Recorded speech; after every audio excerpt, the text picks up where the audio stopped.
Welcome back to the Inner Magic School podcast. I am here with a friend of mine and a colleague as well, Heather Doran, and we are going to jump into a really exciting conversation. So just a little background of how I know Heather is that she and I are both coaches for Emily Aarons inside of one of her masterminds. And so we got to know each other a little bit through that. And it's so funny because on our coaching calls, oftentimes we're saying the same thing. We're like, oh, you just read my mind, or, oh, that's exactly where I was going. So I feel like we've kind of formed a little bit of a kinship over that. And I'll turn it over to you in just a second. But Heather talks a lot about money. And that's one of my favorite topics. But she is an expert. So I wanted to now, in this time that we're kind of in, we've kind of entered a new world, if you will. There's this kind of chaos going on in businesses and in finance in general for people losing their jobs or being laid off or whatever it is. And so, Heather, would you introduce yourself a little bit and talk a little bit about why I just had to have you come on today? Well, thanks for inviting me. This is really exciting. My name is Heather Doran, and my official title that I gave myself is intuitive business finance coach. So not only am I an accountant, and I've been in the finance world for forever, basically, I also practice intuitive gifts and the woo side. So a lot of times people will come to the table with different things that aren't working in their finances or their business. And we will talk about the practical side of okay, well, you can take these steps that a traditional accountant would tell you, but then there's also these other things that energetically might be happening in your space that we will talk about also. So I bring pretty much that's what I bring to the table, is just this practical side and then this more spiritual woo side to the money conversation. Yes. And that is it. That's why I was like, okay, she's the perfect guest to have on right now, because those are the two worlds that I live in too. And I love give me a practical step that I can take, but also this whole spiritual side of things. And I think sometimes or oftentimes people separate money from the spiritual realm, from the spiritual side of things. And that is such a mistake.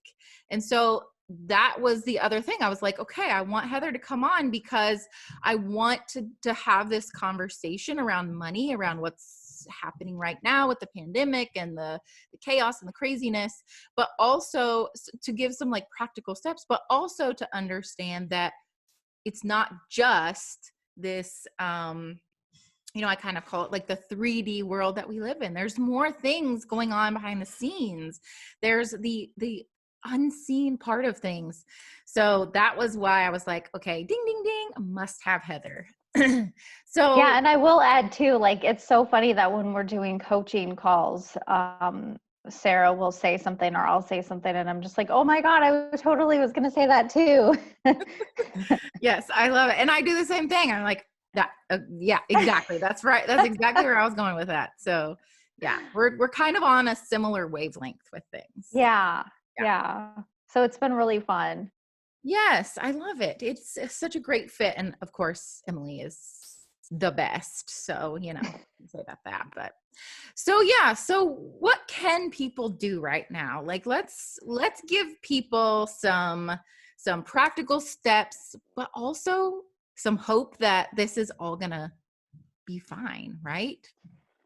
Yeah, so this is the interesting topic. So I was raised by my dad mostly as I was growing up, and my dad constantly worried about money. My dad still worries about money constantly. I love him to death, but he's a worrywart when it comes to money. But he actually, I was having a conversation with him on Sunday, and I was kind of telling him hey, I'm really worried about people that live paycheck to paycheck, basically. Those are the people that are unemployed right now. My son is 19 and he has moved out and he's adulting, and he's lost his hourly job due to this. And I'm just like, I'm really worried about it. But one thing that he said to me was like, hey, listen, like, we are resilient. Like, as humans, we are resilient. And he reminded me that like people that are still alive today lived through World War II, lived through the Korea War, like lived through these things where like my dad was telling me, I think in the 60s, 70s, where they were rationing, you had ration cards. So like even if there was like, you could buy shoes or you could buy pants or you could buy whatever, like you had to have a card to go buy it. He was telling me like there was a limit on gas. Like you could only put like so much gas in your car every Sunday or whatever. And so things were being rationed out because the economy wasn't able to sustain, all the things. But, really what he was telling me and reminded me is that like we as human beings, and, if you're in America anyway, like that's where you can resonate, is that we are resilient. And so we're going to bounce back from this. And, right, wrong, or indifferent, the president is funneling a ton of money back into the economy right now. So whether you like him or you don't like him, and, I don't want to start like a political thing, but I'm just saying like there's a lot of money that he's funneling back into our economy through unemployment, through small business loans and stuff like that. So that's kind of like some of the practical conversations that I've had recently on the topic. I love that reminder that humans are resilient. That is so brilliant. I'm currently reading, like 4 books. That's kind of what I do. But one of them is I think it's Untamed by Glennon Doyle. I think that's what it's called. Anyway, it's really fantastic. But something that she said that this reminded me of is every time she's ever said, I just can't take this anymore, she did, right? And she came out the other side. And it's the same for all of us. Anytime we've ever said, I can't do this anymore, something happens, right? Even if something is shifting and changing, and you get through to the other side. And so I think that's the same thing to your point, is like there are examples in history of people living today who have lived through crazy times, even possibly crazier than now, right? And because we don't have to ration our gasoline quite yet anyway. And Right. but we turn around. We're resilient. We make it work, and there's always a way. There's always a light at the end of the tunnel. There's always hope, right? That just because it's like this right now doesn't mean that it's gonna be like this forever, because everything is cyclical. Everything is a cycle, and things ebb and flow. And again, just because we're here now doesn't mean we're gonna be here a month from now or 2 months from now or whatever it is. We don't know what Yeah, and that's the thing too, is that we don't know. And so like I know there was a girl in our group that we've been coaching with, and there's like this constant worry that she's had over her situation. And she messaged us and she was like, hey, so I got my unemployment. I found out I'm going to get so much money every week. And I thought to myself, like, see what ended up happening. Like, so you spent like this amount of time worrying, but at the end of this, like, you couldn't see it. But let's say like you didn't, like you just spent all this time worrying about something when it ended up working out for you. And so that's really like what I think about a lot over this constant worry. And somebody who is prone to this constant worrying is that you don't know what's on the other end. So if you can do what these different things to stop yourself from this constant worrying, it doesn't actually it doesn't move you forward. It doesn't actually get you closer to your goal many times. And what it does is it actually like blocks and stops the energy from flowing, for money to actually come into your life. So like one example that I give a lot of times is, if you are stuck in this like space of worry, then you're not actually going to see these like small little things that are happening along the way. So That could be like something on Facebook. Somebody posts like, if you do whatever it is you do and somebody posts on Facebook like, hey, I'm looking for XYZ thing that I do. If you are stuck in this place of worry, you're not going to see that. It's basically like a road sign. Like you're not going to see if you're stuck in this like blocked space. Yeah, I love that. Another way I've heard it said was worrying is praying for what you don't want. And Yes. when you say it like that, you're like, oh, dang. I'm actually like asking for what I don't want in a roundabout way. And so I think when you kind of put it in those terms, and then you can give examples of, like you said, like things always work out. The money is going to flow, and however, like it's gonna work out. It's gonna be fine on the other side of whatever it is. And if you are in that worrying frame of mind, you're gonna miss it. You're gonna miss those little opportunities. So what would you say to somebody right now who's kind of like stuck in the worry and the panic? Like how can they get themselves out of that? How can they kind of like stop the spiraling and back themselves out of the worry so that they could open up to possibilities, so that they could see the opportunities?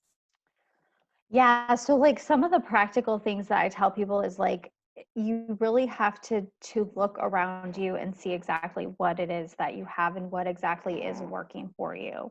Mm. A lot of times, like sometimes like you are so spiraled down into like there's nothing. I cannot see nothing. I cannot see anything that's positive. But sometimes like what I take people back to is like, okay, well, let's look at the scenario. Like, did you wake up healthy this morning? Like there's a lot of people that are sick right now. Did you wake up healthy?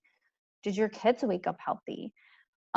Did your spouse, you know, if you're not working, like did your spouse get to go to work today?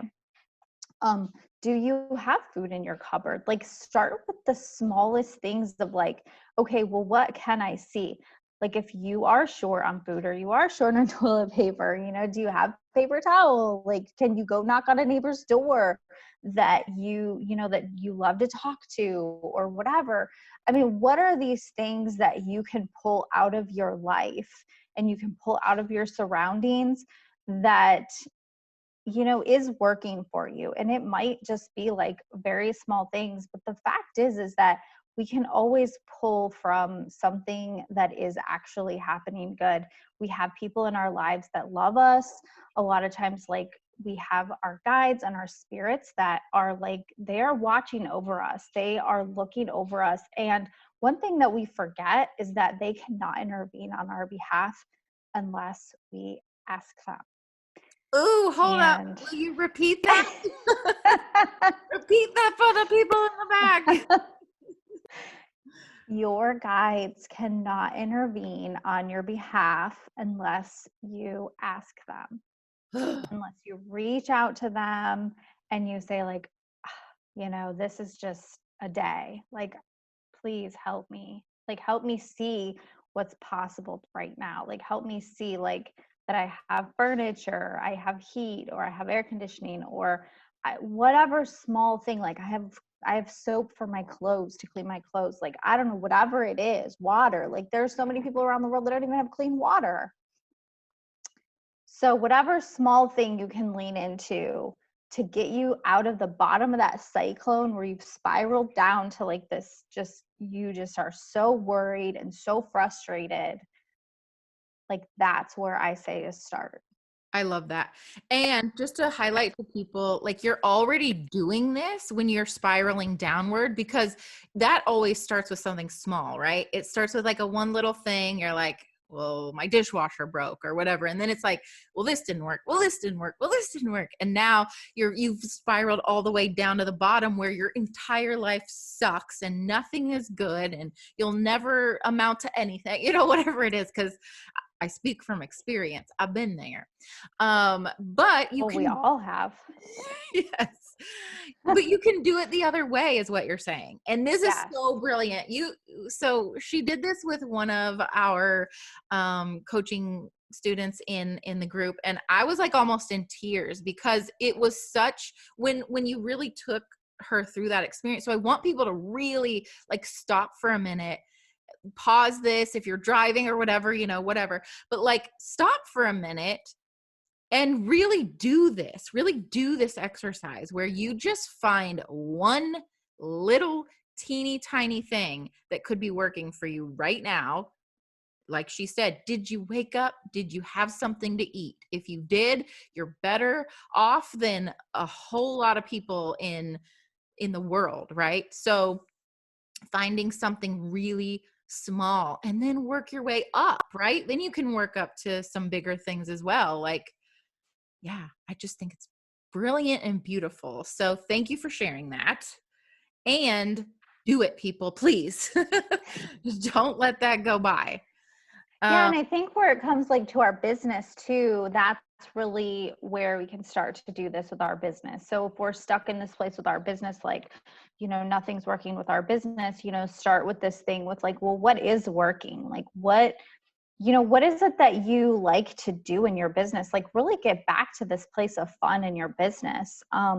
So like, for example, like if you're doing something that you can only like go on location, or you can only go to like a brick and mortar or whatever, okay, that's fine. So you can't go to that place right now, but there's something in your business to where you go on location that you can do in your house or you can do in your space that's fun, that you like to do, something that you really like to do with clients. And you can, either write about it, make a video about it, talk to people about it. You can get on Zoom. You can tell people like, oh my gosh, like look at this thing.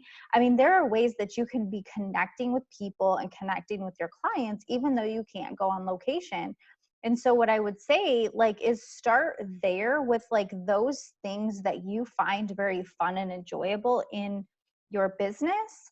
And maybe it's not making you any money right now. Like maybe it's just connecting with your clients. But what that's doing is that's creating those relationships, because don't we all know, like, how do we build our business? We create relationships. And right now is like this most beautiful time that we can create like close knit relationships, because everybody is like, they're stuck in their house. They're like, they can only communicate online. So it allows this like beautiful space for us to connect deeper with each other. Yes, exactly. So what I've been sort of saying is like, we get to push the reset button on everything, right? Yeah. Like we get to redecide and reimagine what we want our life to look like.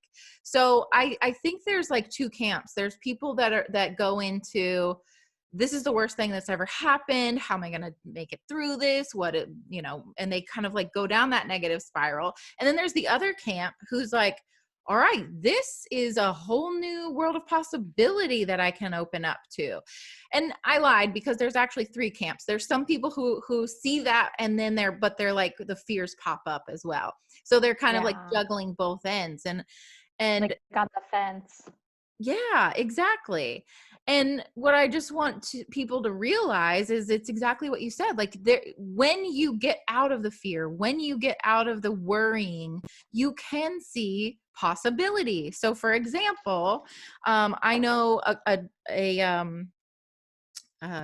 trainer. He's like, he does classes and he has a brick and mortar, and now he is offering Zoom classes. So you've seen yoga studios do this. You've seen other people do this. I was just talking to one of my clients who is a hairdresser, and her stuff is shut down as well. And we were talking about, well, what if you were hosting some classes? They could be paid. There could be a paid version. There could be a free version. Like you said, just be connecting with your people right now, if nothing else. But also there are ways that you could bring in money if you got outside of the box a little bit and dreamt into possibility and said, okay, well, this isn't how I imagined it would go, but here we are. This is a new playground. What can I create? Right? Instead, and from a place of fun, not a place of panic of like, oh shit, like nothing's working, but like from a place of fun and possibility. I love that. Yeah. And so it's funny, like as you were talking, one thing that came up for me is that we don't realize, I think people like who do brick and mortar type stuff, like for example, like you were talking about the trainer or like the yoga teacher and stuff like that.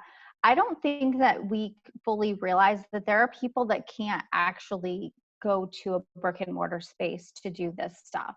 So I feel like we have opened up this door and this possibility for people who maybe haven't partake in your services prior to this, because you've now opened up this like remote possibility for them. Yeah. So, I mean, if anything, like seriously, like lean into that of like how many people, and I did a client session last week with the lady and she does yoga too. And I had told her, I was like, so you're doing yoga in your city. It's actually a small city. She's, doing like drop-in. I'm like, like you are now opened up to the entire world, basically. Like Yeah. the entire world that has internet can now be your client. I was like, wow, like, isn't that amazing? And they're forced to. They have no other option. They can't go anywhere. So it's like I feel like a lot of people in the past, one of their objections to coming online is like, well, people want to come into the studio. And that may still be true. But to have this option, even going forward, once studios are back open, to have a once a week or twice a week option where people could do it from their homes, that is incredible. And that's what I mean about this can continue to be a blessing beyond this time here, because things are shifting and changing, and there are going to be things that don't go back to quote unquote normal. Like we're in a new Yeah. normal now. So embrace it and open up to what that looks like. To your point, I have a friend who now lives in Arizona, but she used to live in Seattle, and she had a favorite yoga studio in Seattle. Well, she obviously could never go to it anymore because now she's in Arizona. But guess what? That studio has online classes now, and she gets to go because she's all the way over in Arizona, but she gets to go to her favorite class in Seattle. That would have never happened if this entire thing had not happened. I'm not saying like, oh, I'm so happy it's happening. All I'm saying Right. is No. let's make something beautiful out of the chaos, out of the mess. You have to, life is messy always. Always. There's never a Yeah. time where you know exactly what's going to happen from here on to the end of your life, and everything is perfectly planned out and not messy. Life is messy. We're human beings. But how can, instead of falling into the chaos and despair of it, embrace it and say, all right, we're here. What can I do? What can I create? How can I be a light in this world? Yeah. Yeah, that's beautiful. Yeah, I mean, and I think too about like the stuff with remote work and how we've all like been forced, our employers have been like forced us to do this remote work. But I've been reading and I've been in total resistance, I'll admit, like I've been in total resistance to read the book The 4 Hour Work Week. A lot of you probably have read it with Tim Ferriss. I And have I've been not in read it, total but I okay. know about it. Yeah. So I will admit, like I've been in total resistance to read this book because I'm like, who the F would want to like only work for like just the concept of like 4 hours a week. And this is what we do with our money too, by the way. There's a point to this. So like, we're just like, how could we ever like have that much money? Like, how could we ever have that much time, that free time? And so I finally picked up the book this week. And one thing that he talks about in the book is really to create this situation with your employer where you can work remote. And I was like, wow, like this is amazing, because not only now like my employer is forced to put me in a remote position, because I'm not technically like working. One thing that he makes the point to say is that you might, this 9 to 5 is very antiquated. And so a lot of times, like what ends up happening for those of you who are still working, you will maybe get your job done in a couple of hours on the day. So then what it forces you to do is then create more tasks and create more things. And so you create like fluff in your day. Busy work. So yes, exactly. So we do it in our business, but like with our jobs, same thing, like we create this fluff. And so he really like helps you hone back into like, what are the things that that help make you money. So this is the same thing with your business. Like stop like screwing around with all of these, like, like scrolling Facebook and Instagram and like all this bull that you're doing. Like get it up to what are the things that are making you money? Like what are the things that are most important that your boss needs you to do or whatever. And so that's what like opened up my like thoughts about like how we do this with our money too, where we're just like, what would I ever do with that much money? And that right there is, you're creating a block right there because you can't see the possibilities of what could you do with that Mm. much money. I love that. So I have this app that just made me think of it. I think it's the Secret app. I don't know. It's called something, the Secret Money. I don't know, but it kind of stretches you. The Secret to Money is the app. It kind of stretches you because every day you get a check for like $200,000, and so every day you're like spending this money mentally and just like, Oh, wow. in your brain, but it stretches you because to your point, there are times where I'm like, I mean, I don't need anything else. Like I got all, Yeah. so, but then it's cool because I'm like, all right, well, cool. I can stick this big chunk into savings and I can stick this big chunk into investments and just keep this party going. But you're right. Like we do there, like I have totally been there where I'm like, I mean, I don't need that much, or what would I even do with that? But now I'm like stretching my imagination and my mind around wealth building, and then you look at people like Sarah Blakely or Oprah, who are like, you know what, I'm just going to donate $10 million to people who are struggling, or Sarah Blakely just donated $5 million to women entrepreneurs. That is like, to me, when I see stuff like that, I'm like, that's it. That's what I want to do with my wealth, right? Like I want to be able to have the life I want, to invest in the things I want, to continue to build it, but also to give back, to give it away in so many ways, and things that you're passionate about. That's what you do with your wealth. And so this Yeah, is and important. like people can't see, this is the thing too, is that some people can't see that.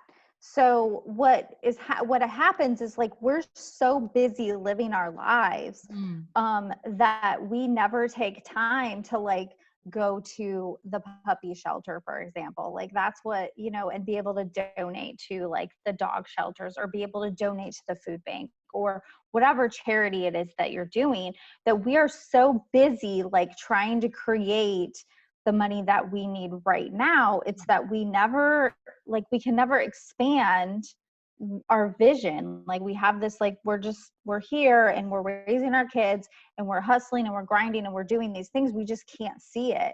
And so I think that's where we block ourselves, like energetically and like physically. We block ourselves from being able to create more stuff or create more money. Like I was saying in the beginning, like if you're so busy, just like in worry, then you can't see it. This is the same exact thing. Like if you're so busy just trying to hustle, you're not going to be able to see that, oh yeah, by the way, I have room. There are people that need me to create this space. And so that's where I think, where, like I was talking about how we can get back to online, like connecting with our clients, connecting with our customers.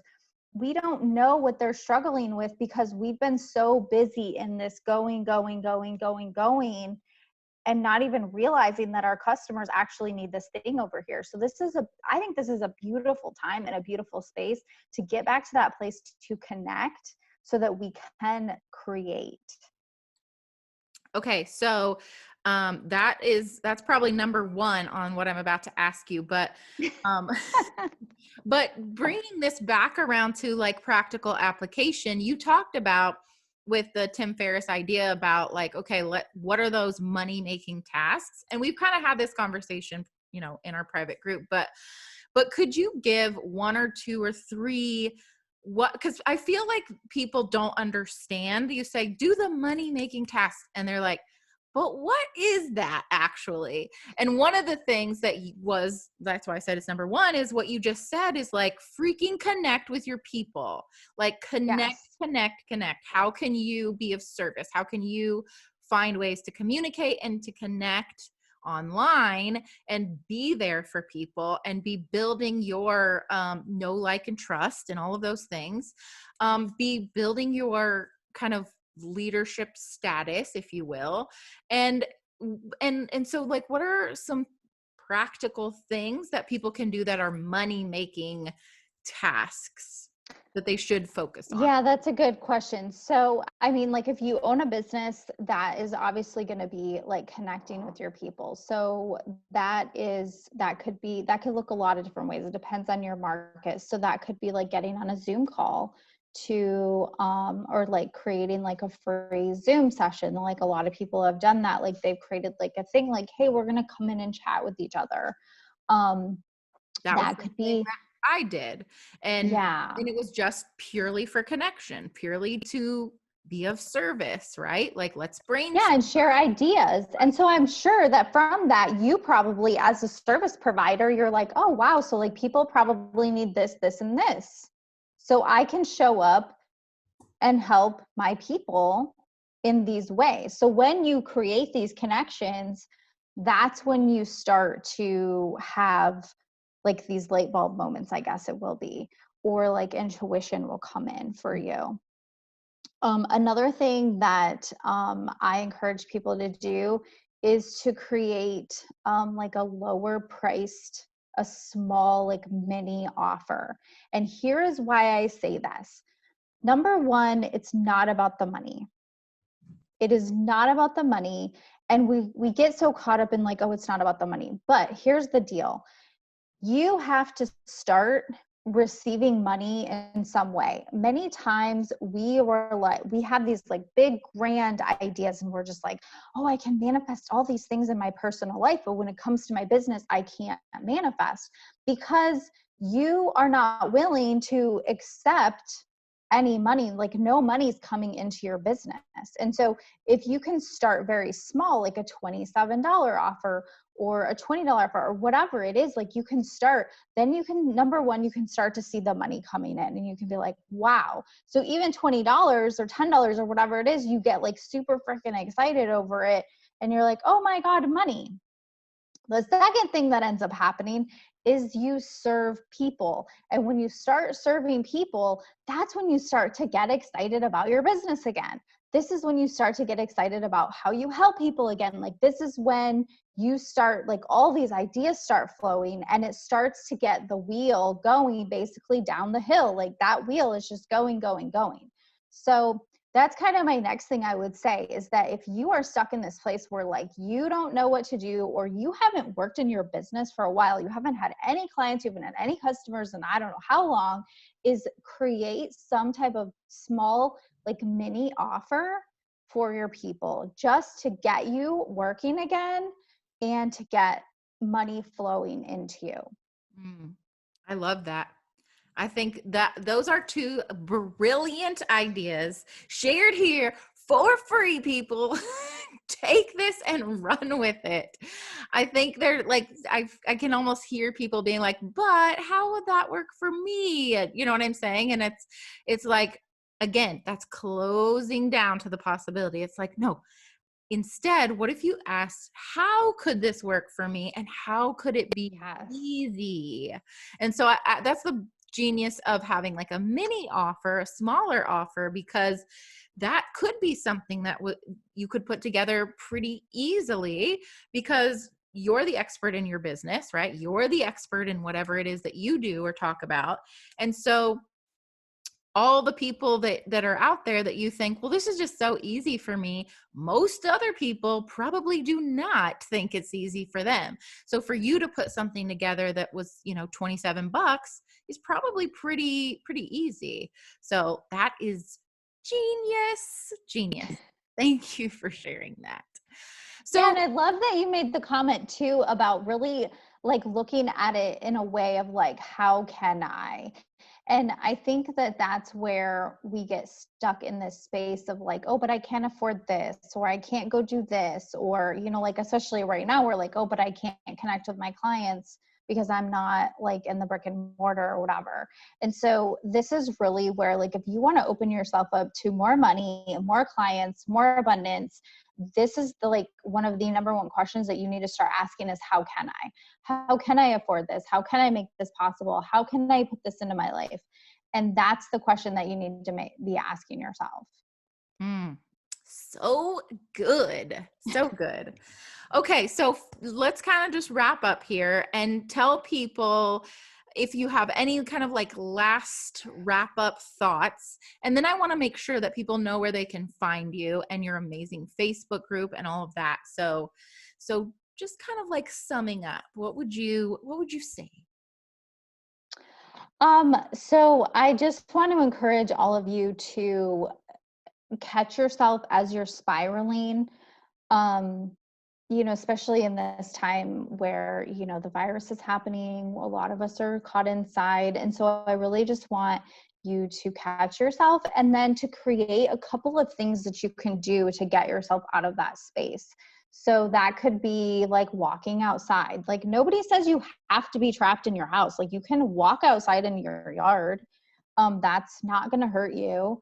A lot of people are like walking around the neighborhood, you know, so that's, you know, in a lot of cases, like, go do that. You know, for some of us, it might be like doing some stretching exercises, meditating, whatever it is for you. Create a small list of, like, when you start to feel yourself feeling anxious, feeling overwhelmed, you know, what is it that you can do to get yourself out of that spiral? Because that's really going to be important, like, as you spiral back up to, like, oh my gosh, look at how I can do this and look at the possibilities. And then I guess what I think about when we talked about it like off camera was just this idea about fear and really like leaning into faith over fear. um, you can't create more money, more desire, more abundance from a place of fear. It's not going to ever get you anywhere you want to go. It's not going to help you create your goals. I mean, even people who have like fear-based marketing tactics, at the end of the day, like, that's not sustainable. It doesn't sustain their business. It doesn't sustain. So really just stay out of that place, or figure out like how to get yourself out of that place of fear, and step into that place of faith and abundance. So beautiful. I love it. I love it. And so you share every week inside of your Facebook group amazing things. Can you just tell people the name of it and where they can find you? And I'll make sure to add a link as well. Yeah, so I mostly hang out in my Facebook group. It is called More Than Just Taxes, Money and Woo Talk for Entrepreneurs. Yes. So it's in the title. Like, if you're not into woo, or you're not into like spiritual stuff, then you probably don't want to join. So that was definitely a polarizing thing that I did in the beginning. I know a lot of you are like afraid to step out or whatever, but really just like inviting your audience in to, you know, there's two sides to this. Like, there's the practical side and then there's the woo side. So yes, I do hang out in there a lot. I share a lot of different like tips and stuff. I have a couple master classes coming up, and then I have some like different interviews with people. I have a lady coming in this week that's going to talk about productivity. So just like different things, that's where I mostly love to hang out. So we'll link it in the thing below. And I love it. I love it. And just to your point, when we started the podcast, like I said, the old name of my podcast, which was Inner Beauty School. And to your point, like changing it to Inner Magic School is definitely, like, most people that listen to this definitely have a little bit of spirituality leaning, or they're probably like, yeah, no. So, so you're in good company for sure. But like, that's another thing that you can do is like, how can you stand out? So it's beautiful. Yeah. And I know it's scary to do that. I know there's a lot of people that are, you know, very scared to do that. But honestly, like, the people that really need your help need you to step out of your closet and step out of your comfort zone. Bam. Mic drop. That's where we will end because that's brilliant. Thank you so much for being here today. Thank you. Go find her, go join her group, and get some woo and strategy around your money.